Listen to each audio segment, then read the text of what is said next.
وہ اپنا واقعہ بیان کرتے ہیں کہ ہم ایک مرتبہ حضرت جعفر صادق رحمۃ اللہ علیہ کے پاس بیٹھے ہوئے تھے. حضرت جعفر صادق جو ہیں یہ حضرت حسین رضی اللہ تعالیٰ عنہ کے پوتے ہیں، حضرت علی کے پڑپوتے ہیں حضرت جعفر صادق رحمۃ اللہ علیہ. ان کی مجلس میں بیٹھے ہوئے تھے کہ اتنے میں دیکھا کہ حضرت سفیان ثوری رحمۃ اللہ علیہ تشریف لائے. سفیان ثوری بڑے درجے کے جلیل القدر محدثین میں سے بھی ہیں، فقہا میں سے بھی ہیں، صوفیاء کرام میں سے بھی. تو وہ تشریف لائے، اس لیے آئے کہ حضرت جعفر صادق بڑے بزرگ تھے اور نبی کریم صلی اللہ علیہ وسلم کے اہل بیت سے تعلق تھا، تو ان کی مجلس میں شرکت کے لیے آئے تاکہ ان سے نبی کریم صلی اللہ علیہ وسلم کی کچھ باتیں سنیں. حضرت جعفر صادق نے اجازت دے دی کہ آ جاؤ. تو جب وہ بیٹھ گئے تو حضرت جعفر صادق رحمۃ اللہ علیہ نے فرمایا سفیان ثوری سے کہ بھائی سفیان صاحب، آپ ایسے آدمی ہیں کہ جو حکومت کے لوگ ہیں وہ آپ کو اکثر و بیشتر طلب کرتے ہیں، کیونکہ سفیان ثوری رحمۃ اللہ علیہ بڑے درجے کے بزرگ تھے، بڑے عالم تھے. تو جو خلیفہ وقت تھے وہ کبھی کبھی حضرت سفیان ثوری رحمۃ اللہ علیہ کو اپنے پاس دعوت دے کر ان سے کچھ دین کی باتیں سیکھا کرتے تھے. تو آپ تو ایسے آدمی ہیں کہ حکومت کے جو خلیفہ جو حاکم ہے وہ آپ کو اپنے پاس بلاتا ہے اور آپ سے وعظ نصیحت سنتا ہے، اور میں ایسا آدمی ہوں کہ حکومت میرے پیچھے لگی رہتی، کیونکہ یہ زمانہ تھا بنو امیہ سے کچھ پہلے کا. تو اس میں یہ ہوتا تھا کہ یہ ان حضرات سے کچھ ان کو خطرہ ہوتا تھا حاکموں کو کہ پتہ نہیں ہمارے خلاف کوئی بغاوت نہ کر دیں، تو اس واسطے ان کی ذرا پیچھے لگے رہتے تھے. تو کہا بھائی گویا دوسرے الفاظ میں یہ کہا کہ حکومت جو ہے وہ تو آپ کے سے کو بلا کر آپ سے باتیں کرتی ہے اور ہمارے خلاف ہے، ہمارے پیچھے لگی رہتی ہے. تو کہیں ایسا نہ ہو کہ آپ کے میرے پاس آنے کی وجہ سے کہیں آپ کو کوئی نقصان پہنچے، اس لیے میرے خیال میں بہتر یہ ہے کہ آپ میرے پاس زیادہ نہ بیٹھیں، جلدی چلیں. تو حضرت سفیان ثوری نے فرمایا کہ میں تو آپ سے کچھ حدیث سننے آیا ہوں، کوئی حدیث سنا دیجئے، رسول کریم صلی اللہ علیہ وسلم کی کوئی روایت، کوئی حدیث سنا دیجئے جو آپ کو پہنچی ہو، تو میں وہ سن کر چلا جاؤں. اتحدث فاقوم. تو اس پر حضرت جعفر صادق رحمۃ اللہ علیہ نے یہ حدیث سنائی. حدیث کیا سنائی؟ فرمایا میرے والد نے مجھے یہ حدیث سنائی تھی. والد سے مراد زین العابدین رحمۃ اللہ علیہ جو حضرت حسین کے صاحبزادے ہیں. میرے والد نے مجھے یہ حدیث سنائی تھی میرے دادا سے،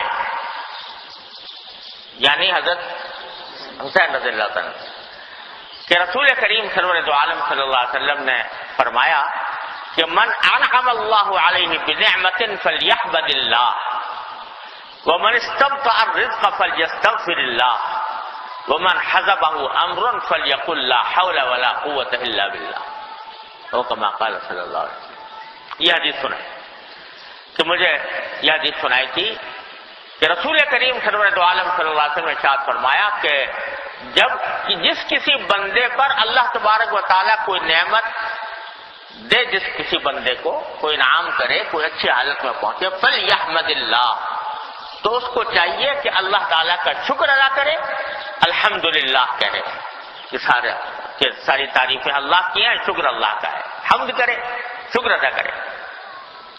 ایک تو یہ، دوسرا یہ کہ من استبطأ الرزق فلیستغفر اللہ، جسے اپنی رزق میں روزی میں دیر لگ جائے، یعنی روزی نہیں مل رہی، روزگار نہیں مل رہا یا تنگی پیش آ رہی ہے معاشی اعتبار سے، تو اس کو چاہیے کہ اللہ سے مغفرت مانگے، استغفار کرے. اور جس شخص کو کوئی پریشانی پیش آئے تو وہ لا حول ولا قوت الا باللہ کہے. یہ تلقین فرمائی رسول کریم صلی اللہ علیہ وسلم، جس کو حسین رضی اللہ عنہ روایت کر رہے ہیں اور جعفر صادق اپنے چاچا سے بات کریں. حضرت علی سے ہوئے. حضرت عابدین روایت کر رہے ہیں حضرت حسین رضی اللہ تعالیٰ عنہ سے.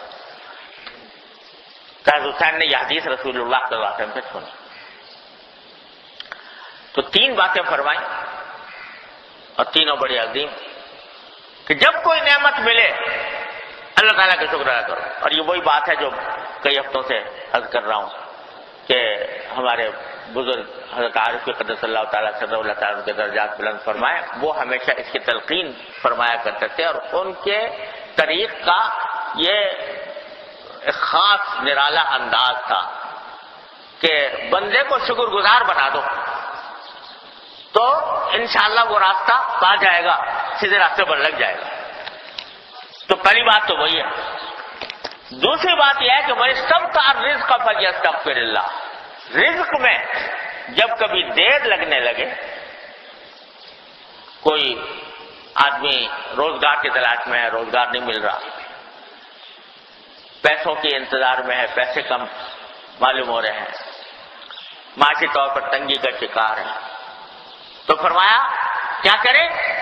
اللہ سے مغفرت مانگے, استغفار کرے. کیوں؟ اس لیے کہ یہ جو الجھن میں مبتلا ہے, پریشانی میں مبتلا ہے, تو یہ قرآن کریم کی ایک آیت میں فرمایا گیا کہ ما اصابکم من مصیبت فبما کسبت ایدیکم ویعفو عن کثیر. تمہیں جو کوئی مصیبت پہنچتی ہے, غم, صدمہ, تکلیف, پریشانی, جو کوئی تکلیف پہنچتی ہے وہ در حقیقت تمہارے ہی اعمال کا نتیجہ ہوتا ہے.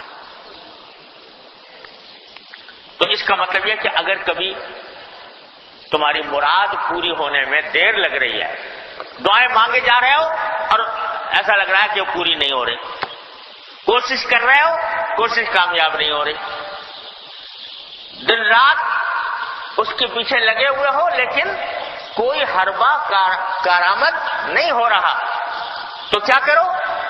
استغفار کرو.